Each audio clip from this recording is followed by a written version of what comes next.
What's good, Hustle fam? It's your girl, She Hustle. Welcome back to the Hustle T page. And I am back again with another video. Pardon my attire, but She Hustle. And I'm at work. Of course, I'm on break. I just wanted to do another follow-up video about Miss Jasmine Eiland. I'm sure you can see my screen. She has become a hashtag. So doing my research, looking around, I'm finding more and more stuff. I'm probably just a little tardy to the party, which is fine, but I like to let things kind of develop. I don't want to jump on things like as soon as it happens, because a lot of times, like with the Kanika Jenkins case, things get out of hand, wrong information gets out. So I'm trying to verify everything as I'm going along. I'm trying to reach out to people to the best of my ability.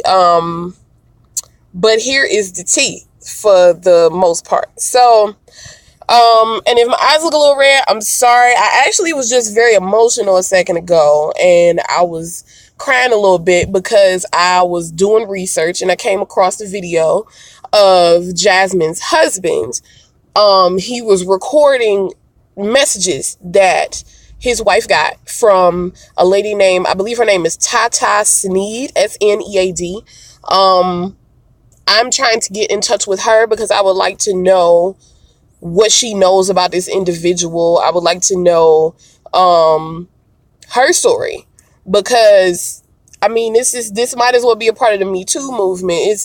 It's very easy for someone to say that they didn't do what they're accused of, but when more than one, like my grandma always told me, and I'm sure some of y'all grandmas probably told you the same thing, when more than one person says the same thing about you, there's a problem, and it's probably not a lie. So here we now have a whole nother female who has claimed to not only know him, but to have the exact same thing happen to her back in July of 2018. So I'm going to go and I'm going to show you where I found this. So, Jasmine, I sent her a friend request. I don't expect her necessarily to accept it, but I sent her a friend request and I sent her an encouraging message because I'm sure at this point she is going through hell.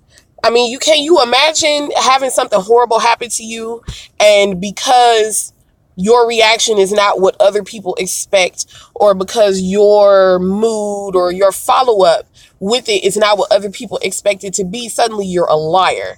Suddenly you are evil. There are people coming out saying things about her, and it's like, why? How is it possible that you know exactly what happened? She was out of town. She went somewhere to go kick it. She went somewhere that she wasn't aware of. And it's just a cluster of just some of the worst victim blaming I've ever seen. Really. And it's like, honestly, I feel like if the nationalities were a little different, I feel like, and I hate to bring race into it, but let's be real and let's be honest. If Miss Eiland was a blonde-haired, blue-eyed, all-American girl, this story would be on national news. This story would be on Wendy Williams. This story would be on CNN. It would be on MSNBC. So far, I've only seen it in a couple of small places. I see it more on YouTube, and I see it more on social media than I see it anywhere else. More of the bloggers are covering this. As it's starting to gain traction, I expect maybe in about a week or two, maybe a national pickup of this, and it'll probably still be small, but the purpose of it all is to get her justice. After that second video came out, which actually came out a couple of days ago, and by the time I got to it, I guess because things happen in the South at a certain time, it takes a while for things to trend up here in the North. I'm in Cleveland, Ohio. So it took a while for it to reach all the way up here. It just took a while. It had to be shared by a bunch of people. And a lot of the information I'm getting is actually maybe 48 hours old at the very least, but it's also coming from the area in which they live. So I'm going to show you something, and what made me emotional was the fact that I knew her mental state was going to be crazy. Well, not crazy, excuse me for using that word. I knew her mental state was going to be a little mixed up. That's what I meant by the word crazy, meaning You know, you want to just get back on your feet and do what you usually do. You want to just go back to your normal life. But the problem is, not only did this horrible thing happen to her, but we live in the age of social media and technology, the gift and the curse that was given to us all that, you know, most of us appreciate, but for the most part, it ends up being a curse if you use it the wrong way. And she can't go online. She can't go on her Facebook page and scroll. She can't go on her Instagram. She can't go anywhere because she can't escape this video. And her husband, Cornell Wells, if you see this video here, he posted a video of, give me a second. So he posted this video on the 23rd. What's today? Today is the 24th. So he posted this video on the 23rd. And he was, you know, at first I thought he was being disrespectful to his wife when I seen the first video with her in the car. But I think maybe it was just taking a moment. Maybe he even, I'm hearing that he's a music artist or he's has something to do in the industry and he might be blowing up soon. His music might be getting around. I could be wrong about that, but supposedly he's doing something. He's working on major things where he lives and what he's trying to do with himself. So this video is, it's like 6 minutes long. I think I have time to go through it. I'm going to maybe skip ahead a little bit. As you can see, this is on Randy McNeil. Shout out to Randy McNeil's page on Facebook because he has been covering everything.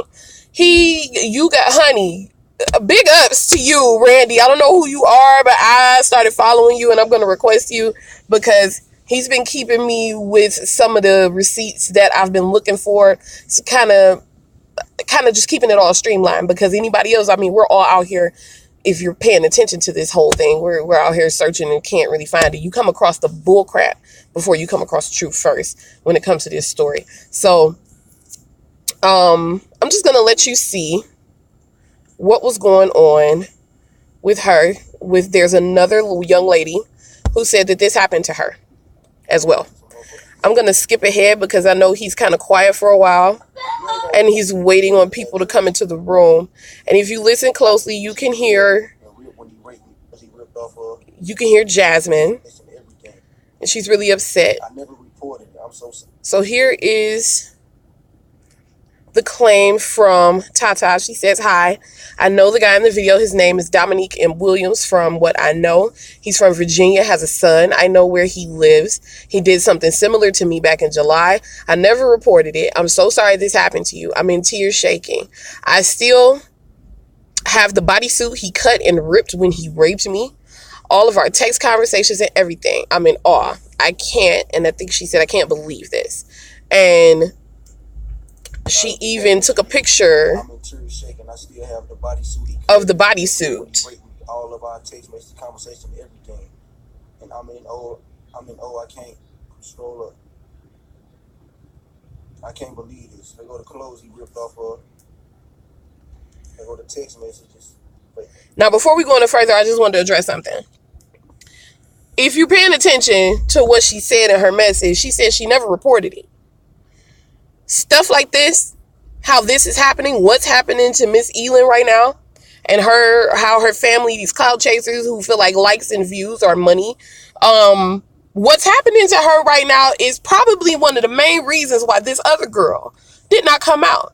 Not only is it an embarrassing situation and it's demeaning, it's vile to go through, to be violated in that way, but to be afraid of what people are going to say.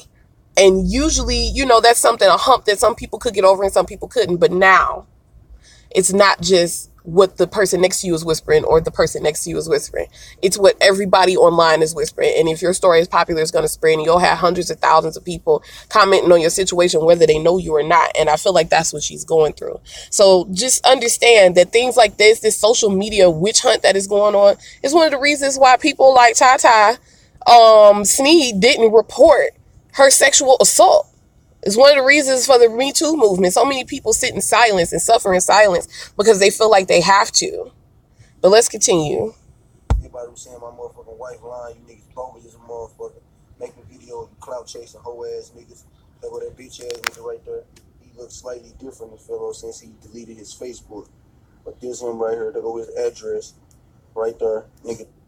Now I just want to pause and say, It was not my intention to show his address, but there was just no way to edit this video to block that out because the phone moves around too much. He scrolls back and forth too much. Please, please, please, please, I must go on record and say, do not be a vigilante. The police now have this address. Do not be a vigilante if you live in Atlanta, Georgia. Please do not go after this man. Please do not try to do anything to this man. Please let law enforcement handle this because all the evidence is already on social media. That nigga raped my motherfucking wife. You say it's delivery. Hold on, baby. Alright, read it now. Hey, I know the guy in the video. His name is Dominique Williams. From what I know, he's from Virginia. Has a son, I know where he lives. He did something to me similar back in July. I never reported. I'm so sorry this happened to you. I'm in tears shaking. I still have the bodysuit he cut and ripped off me when he raped me. Text message, conversation, everything. I can't believe this. Scroll up, baby. And all these motherfuckers talking about, I would never do this for no fucking clout chase. Fucking brothers, sisters. I don't even know my fucking brother. I didn't even grow up with him. No, because these motherfuckers gonna make me kill myself. You ain't gonna do no killing. Now, if you heard what she just said, I apologize if the audio is a little distorted. I'm using my hustle on the go. She hustle on the go setup here, y'all. And I'm editing these videos on the fly. I'm recording them raw and live with very minimal editing, and I'll be posting this before my lunch break is over so I can go back to work. And then I'll get back on this job after work. If you heard what she said, number one, brothers and sisters, she said, I didn't even grow up with my brother. I don't even know him. So for everybody out here passing around that video of her brother, take it from the horse's mouth. She didn't even grow up with that man. So that lets you know the character of the brother if what she's saying is true. If what she's saying is true, then that means their brother's just a clout chaser. And he sees what's happening. Oh, she got likes. Oh, she's everywhere. Let me jump on and act like I know her. Unfortunately, these situations are what distracts from the real victims who actually need help and who actually need someone to hear their story. And it's unfortunate that this is what she has to go through and that people will value likes over a family member to the point where you are willing to come and give false information on them. Honestly, at this point, I believe her. If you guys want to come and watch this video, Randy McNeil, you can see up there at the top, is the person on Facebook. It is on Facebook.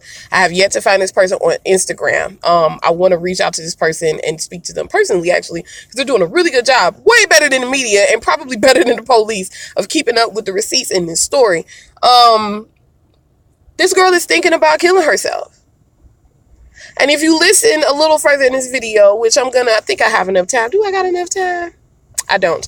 So I don't have enough time. I'm going to come back later with more from this video and more from a couple of other videos that I found. Her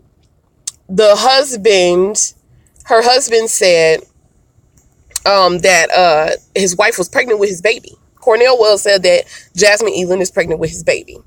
And so that just makes all of this way worse. And it's possible that maybe she found that out when she went to get a rape kit done. I doubt that she knew that when she went to the club. I mean, some people in their first trimester might still, kick it just a little bit first month or so. But I don't think that that's the situation.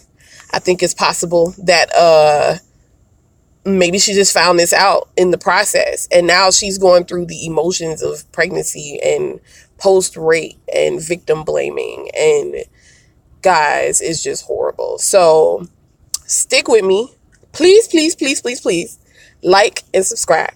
I will be coming back hopefully daily, not just with this story. I'm going to have more positive stories. I'm going to try to post a positive story by the end of the day.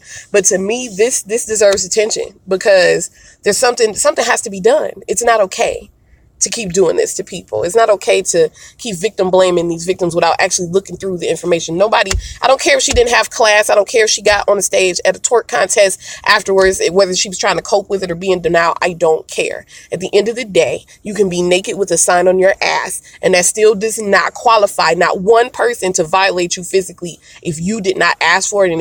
And I mean ask for it, like tell them, hey, can you come have sex with me? Even if you said that and you say no, it should be over. All men need to understand that. All females need to understand that. Females, males, anyone who has went through some form of sexual assault, please understand it is not your fault. I'm with you. I was a sexual assault victim a couple times in my life myself. It took me a long time to realize it was not my fault. It's not your fault. So, like and subscribe. Conversate below. You guys tell me your opinions. I want to know what you guys think of this situation. How do you feel this is being handled? Do you feel like this could be handled better? I'm going to come back with more information later. Right now, I got to get back to the slave ship because she hustles. And I'll be back soon with another video. Welcome. If you're a subscriber, you're officially Hustle fam. And I'll holler at y'all later. She Hustle out.